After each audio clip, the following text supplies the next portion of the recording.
So చాలా breakups కూడా జరుగుతూ ఉంటాయి కదా లైఫ్లో.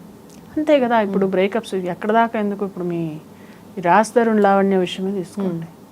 వాళ్ళిద్దరూ మాట్లాడుతున్నారు, కానీ అబ్బాయి ఏం చెప్తున్నాడు, నాకు నువ్వు వద్దు అంటున్నాడు. అంటే ఏంటి, ఇష్టం లేదన్నా వద్దు అని. నేను వదిలించుకోవడం తప్పో ఒప్పో దాని తర్వాత సంగతి, నేను అది న్యాయం ధర్మం అది మాట్లాడలే. అతనికి మానసికంగా అమ్మాయితో కట్ చేసుకున్నాడు. ఎలా కనెక్ట్ అవుతాడు ఇంకా? అంటే కట్ చేసుకున్నాడు అంటే మొన్నటిదాకా కలిసి ఉన్నారు కదా. మొన్నటిదాకా కలిసి ఉంటే అమ్మాయి ఆ లావణ్య పోయి ఆయన ఎవరు మస్తాన్ సాయి అని అతనితో ఉంది అని చెప్పి ప్రూఫ్స్ ఆధారాలన్నీ వస్తున్నాయి. ఇంత కన్ఫ్యూజ్ ఏంటి రిలేషన్షిప్లో? అంటే నీకన్నా క్లారిటీ ఉండాలి, వీళ్ళకన్నా క్లారిటీ ఉండాలి కదా. నీకు అతను కావాలని కేసు పెట్టావు, ఇతను కావాలని కేసు పెట్టావు, అంటే ఏంటి ఏంటి అక్కడే నీకు పెళ్ళయింది అంటున్నావు. పెళ్ళయిందని మళ్ళీ అతను నన్ను పెళ్లి చేసుకోవట్లేదని కేసు ఎలా పెడతావు? ఎలా పెడతావు? కరెక్ట్ కాదు కదా. నువ్వంత డెడికేటెడ్గా ఇతనితోనే ఉంటే మరి అదేంటి? పోనీ అతనితో ఉంటే మరి ఇతను ఎందుకు? అంటే ఏంటి అక్కడ నీకు ఏదో బొమ్మలాట కాదు కదా. అవును, ఇట్స్ నాట్ అ చాలా చాలా అవును లైఫ్. సరైన గైడెన్స్ లేక అంతే. నేను ఆ అమ్మాయిని తప్పుపట్టను, ఇతన్ని తప్పుపట్టను. ఇతను మానసికంగా నాకు ఇంకా భరించలేను అంటున్నాడు. ఏముందో అంటే ఇంకా వద్దు అనుకున్నాక ఎవరు ఉండలేరు. నువ్వు నాకు ఇతనే కావాలి, ఇతని కోసం న్యాయ పోరాటం చేస్తా, నిరాహార దీక్ష చేస్తా, సూసైడ్ చేసుకుంటా, ఇన్ని రకరకాలుగా విధాలుగా బెదిరించి ఆ మనిషిని పెట్టుకున్న ఆ మనిషి ఏదో గుర్రాన్ని నీళ్ళ దాకా తీసుకెళ్తాం, నీళ్ళు తాగిపించగలరు. అవును. సో అంతే, అది మూవ్ ఆన్ అయిపోవాలి అంతే. అంటే నాకు తెలిసింది ఏంటంటే, ఎవరన్నా ఇద్దరు ఏమంటారు అన్నదమ్ములే ఒకళ్ళొకళ్ళు అదే భార్య భర్తలే విడిపోతున్నారు. నువ్వు పెళ్ళే చేసుకోలేదు, ఎలా ఉంటుంది బంధం? వద్దు అనుకున్న బంధం ఉండదు అంతే. వద్దు అంటే నో అని అమితాబ్ బచ్చన్ చెప్పాడు చూడదు. No means no, either from girl side or boy side.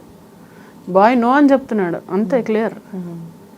ఇప్పుడు అమ్మాయి ఎన్ని కేసులు పెట్టినా ఎన్ని జరిగిపోయి, మరి ఆ రోజు ఎందుకు రాలేదు నువ్వు? ఆ రోజు నీకు అన్యాయం జరిగింది, ఆ రోజే లేవాలి నువ్వు, ఆ రోజే మాట్లాడాలి.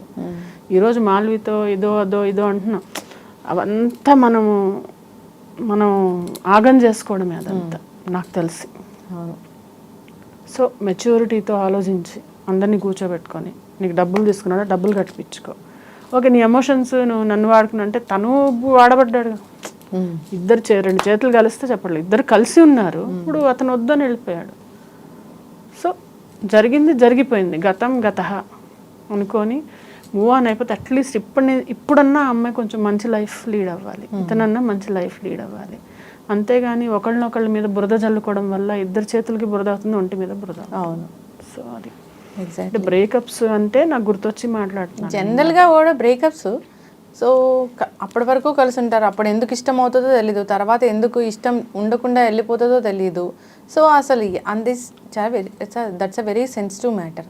సో ఎవరైనా కానీ also it's become like easily available ఉన్నది ఏది నీకు ఎలా అవుతుందంటే, నువ్వు ఈజీగా అవైలబుల్ ఉందనుకో దాని విలువ ఉండదు. ఒకప్పుడు మా అప్పుడు ఏంటి, ఫోన్ నెంబర్ కాదు కదా అసలు, మనుషులెత్తి మనిషి మొహం చూడడానికే అదే అసలు అంత ట్యాబు ఉండేది, అంటే భయం ఉండేది. అదొకటి ఉండేది, ఒక కట్టుబాటు ఉండేది. ఇప్పుడు ఆ కట్టుబాటు ఏది సమాజంలో? ఎవరన్నా జస్ట్ ఫోన్ కాల్, ఫోన్లో మాట్లాడాలన్నా మెసేజ్లు చేసుకుని ఎవ్రీథింగ్ ఈజ్ ఈజీ. అవును. ఈరోజు ఫోన్ చేతిలో ఉంది, ఆ నెక్స్ట్ డే చేతిలో ఆ పిల్ల ఉంటుంది, లేకపోతే ఆ పిల్లాడు ఉంటున్నాడు. So it's so easy. Blackmail చేసేంత వరకు కూడా వెళ్తున్నాయి. అంటే వాళ్ళన్నా జాగ్రత్త పడాలి. ఇప్పుడు అమ్మాయిలు ఉన్నారు, అబ్బాయిలు, వాళ్ళు వెళ్ళినప్పుడు ఏదో కెమెరాలు అవన్నీ ఎందుకు అసలు? ఆ కెమెరాలో రికార్డులు చేసుకోవడం, ఫోటోలు, అంటే మనము కొంచెము అలర్ట్గా ఉండాలి. ఎనీబడి హూజ్ అ స్ట్రేంజర్, నీకు తెలిసిన వ్యక్తి కాకపోతే కొంచెం అలర్ట్గా ఉండాలి. ఏంటి చేస్తాం కొంచెం అంటే any feeling which is coming up, ఒక 1 వీక్ టైం ఇవ్వు దానికి. అది స్టిల్ పర్సిస్టింగ్ ఉంది అంటే కంటిన్యూస్గా, దెన్ మేబీ జెన్యూన్. అందులో ఎంత జెన్యూనిటీ ఉందో లేకుండా ఊరికే ఒక రిలేషన్లో ఎంటర్ అయిపోతే it's very easy to get in to any relationship. కానీ బయటకు రావడం అనేది చాలా కష్టం. చాలా రకరకాలుగా ఎలా అంటే, సో జనరల్గా అంటే అమ్మాయిలు అంటే చాలా సున్నితమైన మనసు ఉంటుంది. సో అదొక ఆరా అనేది ఉంటుంది. నో సారీ, అమ్మాయి అబ్బాయి ఇద్దరు ఈక్వల్. ఇప్పుడు ఇన్ఫ్యాక్ట్ అబ్బాయిలు చాలా జాగ్రత్తగా ఉంటున్నారు, అబ్బాయిలు చాలా భయపడిపోతున్నారు మాట్లాడాలంటే, అబ్బాయిలు చాలా ఇదిగా ఉంటున్నారు. అమ్మాయిలు ఐ డోంట్ థింక్ సో. అంటే నాకు అమ్మాయి లేదని కాదు, నాకు ఇద్దరు అబ్బాయిలే, వాళ్ళిద్దరు ఏం గోత్రు అవుతారో నాకు తెలుసు. అమ్మాయిలు చాలా బ్లాక్ మెయిల్ చేస్తున్నారు, వాళ్ళ వీడియోస్ పెట్టుకొని చాలా బ్లాక్ మా బాబుకి ఒక అమ్మాయి వాళ్ళ కాలేజ్లో అమ్మాయి ఎన్ని మెసేజ్లు, నేను చూడాలనుంది, నువ్వు ఇప్పుడు రా అని 2ంటికి మెసేజ్ పెడితే నిద్రపోయాడు వాడు. నేను చేస్తాను ఒకసారి కాల్, ఏంటమ్మా మెసేజ్ పెడుతున్నావు, 2ంటికి చూడాలంటే వాడు అర్ధరాత్రి బండి వేసుకుని వస్తే బయట పోలీసులు పట్టుకుంటే నువ్వు బాధ్యత చేసుకున్నావు అని టక్కని ఫోన్ పెట్టేస్తాను. పొద్దున వీడికి క్లాస్ అంట, నీ ఫోన్ లాక్ పెట్టుకోవా, మీ మమ్మీ నాతో ఎలా మాట్లాడుతుంది. అప్పుడే ఎంత పెద్ద అయిపోయారు మిర్చి మాధవి గారు మీరు. అంటే కాదు, అత్తగారి క్యారెక్టర్ వచ్చేసింది ఏంటి? అవును, అంటే లేదు, this is very long back. అంటే నేను అనేది ఎట్లా ఉన్నారంటే అమ్మాయిలు, మా అపార్ట్మెంట్లోనే ఆపోజిట్ అపార్ట్మెంట్లో 2 అబ్బాయిలు ఉంటారు, ఇటు పక్కన ఒక 2 అమ్మాయిలు ఉంటారు. వీళ్ళు రాత్రి 10-10:30 అప్పుడు వేరే ఇంట్లో ఎక్కడో పైన టెర్రస్కి వెళ్ళిపోయి తెల్లారి 3-4 వరకు ఉండి కిందకి రావడం ప్రతిరోజు. ఇలాంటిది ఒక 3-4 months నుంచి జరిగి తర్వాత బయటపడి నాన్నరచ్చ అబ్బాయి వాళ్ళు వచ్చి తలబాగలు కొట్టి ఏదో అబ్బాయిని చచ్చెట్టు కొట్టారు. అమ్మాయిలు బాగానే ఉన్నారు. ఏమంటావు దీన్ని? తప్పు ఇద్దరిది. సమాజంకి వెళ్తే ఎట్లా ఉందంటే అసలు ఇలా ఉలిక్కిపాట తప్పితే ఇంకోటి లేదు. భయం కూడా కాదు, ఇదేంటి ఇది ఇలా కూడా జరుగుతుందో, ఇది అసలు వినలేదన్నట్టు అలా ఉన్నాయి. కానీ మైనర్స్ అంటున్నారు, అబ్బాయిలు మైనర్ లాగా బిహేవ్ చేయట్లేదు. సో మొన్న కర్నూలులో చాలా దారుణమైన ఘటన జరిగింది. అలాంటి తలుచుకుంటే అబ్బాయిల్ని ఎలా పెంచుతున్నారు అసలు తల్లిదండ్రులు? తల్లి ఖచ్చితంగా ఏం చెప్పి పెంచితే వీళ్ళు మంచిగా ఉంటారు? కాదు లక్ష్మి, నేను ఒకటి అడుగుతాను, ఏ అమ్మాయికి ఏ అబ్బాయికి ఎవరు నూరి పోస్తారు, నువ్వు వెళ్ళి పని చెయ్యి, నువ్వు వెళ్ళి దొంగతనం చెయ్యి, నువ్వు వెళ్ళి లంగా పని చెయ్యి అని ఎవరు చెప్పరు ఎవరికి. వాళ్ళు అలా తయారవుతున్నారు బికాస్ ఆఫ్ ది వాళ్ళ సర్కిల్. ఇప్పుడు బయటకు అడుగు పెట్టిన తర్వాత వాళ్ళు ఎక్కడికి వెళ్తున్నారు అనేది మనం కాచలేం. వాళ్ళు ఎవరితో మాట్లాడుతున్నారు, ఎవరి ఇన్ఫ్లుయెన్స్ ఉంటుంది వాళ్ళ మీద అనేది మనం చెప్పలేం. సో దానివల్ల ఇవన్నీ జరుగుతున్నాయి. అంటే ఎలాంటి మార్పు రావాలి? అంటే టెక్నాలజీ పరంగా మనం అభివృద్ధి చెందుతూ ఉన్నాము, దాన్ని మనం ఆపలేము. అభివృద్ధి అనేది ఖచ్చితంగా వాళ్ళు రియలైజ్ అవ్వకపోతే వాళ్ళ లైఫ్లో వాళ్ళే భ్రష్టు పడతారు. ఇప్పుడు తల్లిదండ్రులు చెప్తున్నారు, ఇప్పుడు కాలేజ్లో ఎక్కడన్నా టీచర్స్ అందరూ మొత్తుకునేది ఏంటంటే పిల్లలు చేజారిపోతున్నారు, పిల్లలు మాట వినట్లు అసలు వాళ్ళకి. సో వాళ్ళకి చాలా యంగ్ ఏజ్లో వాళ్ళకి ఏం చెప్పాలంటే లైఫ్ అనేది అవగాహన రావాలి.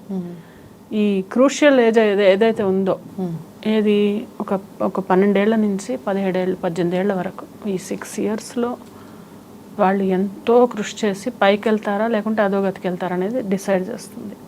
సో ఈ 6 years అనేది చాలా జాగ్రత్తగా ఉండాలి. తల్లిదండ్రులు ఒక ఫ్రెండ్ లాగా ఉండి చూసుకొని వాళ్ళని ఒడ్డెక్కిచ్చిన తర్వాత మనం ఎంత బిజీ ఉన్నా, నేను ఎంత బిజీ ఉన్నా, I was with my kids. నేను నా పిల్లలతో ఇలా ఉన్నాను నేను. సో నేను నా పిల్లల్ని చూసుకుంటున్నాను అనుకుంటా. అలాగా ప్రతి పేరెంట్ ఎక్స్ట్రా ఎఫర్ట్ పెట్టాలి. అదే మేజర్ కంప్లైంట్ అదే వస్తుంది, ఎక్స్ట్రా ఎఫర్ట్. వాళ్ళకి ఏంటంటే వీళ్ళే ఒకళ్ళు సింగిల్ పేరెంట్లుగా మిగిలిపోతున్నారు, వీళ్ళకే లైఫ్లో ప్రాబ్లమ్స్. అలాంటప్పుడు పిల్లల దాకా వాళ్ళ పిల్లలకి ఇచ్చుకునేంత క్రమంలో తగ్గిపోతుంది, ఆ డైల్యూట్ అయిపోవడం వల్ల ఇవన్నీ.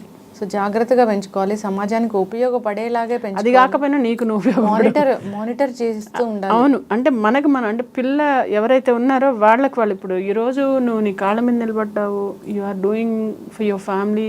ఏదైనా వచ్చింది ఫ్యామిలీకి అయితే ఎక్కడ పెడతావు చెప్పు. ఫ్యామిలీని వృద్ధిలోకి తెస్తున్నావు, నువ్వు కూడా ఇంప్రూవ్ అవుతున్నావు. నేను ఎప్పుడు చూసాను అప్పటి నుంచి like you improved because you worked on your self. నేను ఎలా వచ్చాను, నేను కూడా ఏ బ్యాక్గ్రౌండ్ లేకుండా వచ్చాను, నేను ఏదో ఇంతో అంతో చేసుకుంటూ వస్తున్నానంటే నన్ను నేను అలాగా కండక్ట్ చేసుకున్నా. సో అది ఎవరికి వాళ్ళు కండక్ట్ చేసుకోవాలి. అంతేగాని షార్ట్ కట్లో డబ్బులు రావాలి, ఇట్లా చిటికేస్తే అమ్మాయిలు రావాలి అబ్బాయిలు రావాలంటే అవన్నీ తాత్కాలికం. ఎవ్రీథింగ్ ఈ short cut money, betting money, sex, boyfriends, girlfriends, మందు, ఇవన్నీ టెంపరీ.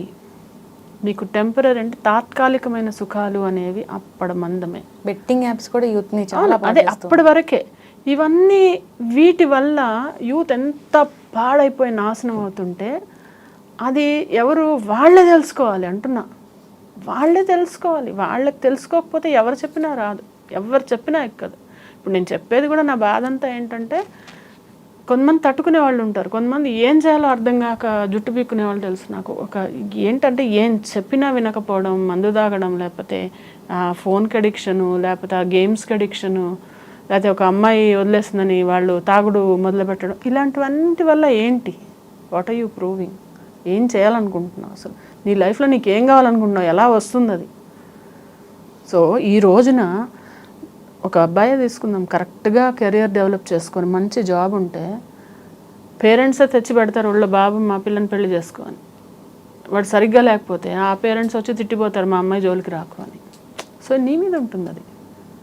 ఈవెన్ అమ్మాయిలు కూడా ఈ రోజుల్లో ఏంటి, ఏం చదువుకుంది, ఏం చేస్తుంది అని చూస్తున్నారు. ఈ రోజుల్లో కూడా ఎవ్రీబడి హ్యాస్ టు వాళ్ళని వాళ్ళు, అన్ని ఆపర్చునిటీస్ ఉన్నాయి. ఇదివరకు ఇన్ని ఆపర్చునిటీస్ ఎక్కడున్నాయి? అవును, ఇన్ని ఆపర్చునిటీస్ ఉన్నాయి, స్కోప్ ఉంది. So it's only that you need to understand. Okay, enjoy చేయాలా, నెలకు 1 రోజు పెట్టుకో, ఏం చేస్తావో చేసుకో, లేకపోతే నెలకు 2 రోజులు పెట్టుకో. మిగిలిన రోజుల్లో నీ కోసం, నువ్వు ఫ్యామిలీ కోసం ఆలోచించు కొంచెం, అంతే చాలు. ఇది చేస్తే ఎవరన్నా మెరుగుపడతారు లైఫ్లో.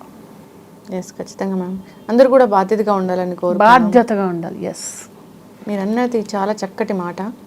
మనం ఒకరికి ఉపయోగపడకపోయినా పర్వాలేదు, కానీ మనం ఒకరికి అన్యాయం చేసే విధంగా అయితే అసలు ఉండకూడదని. మనకు మనం ఉపయోగపడాలి. మనకు మనం ఉపయోగపడకపోతే ఇంకా లైఫ్ ఎందుకు? ఎస్, నిన్ను నువ్వు కండక్ట్ చేసుకొని, నిన్ను నువ్వు డిసిప్లిన్గా పెట్టుకొని, నిన్ను నువ్వు క్రమశిక్షణలో పెట్టుకోకపోతే నీ లైఫ్ వేస్ట్. ఎస్, ఖచ్చితంగా అండి. సో చాలా చక్కటి మాటలు, ధన్యవాదాలు. Thank you.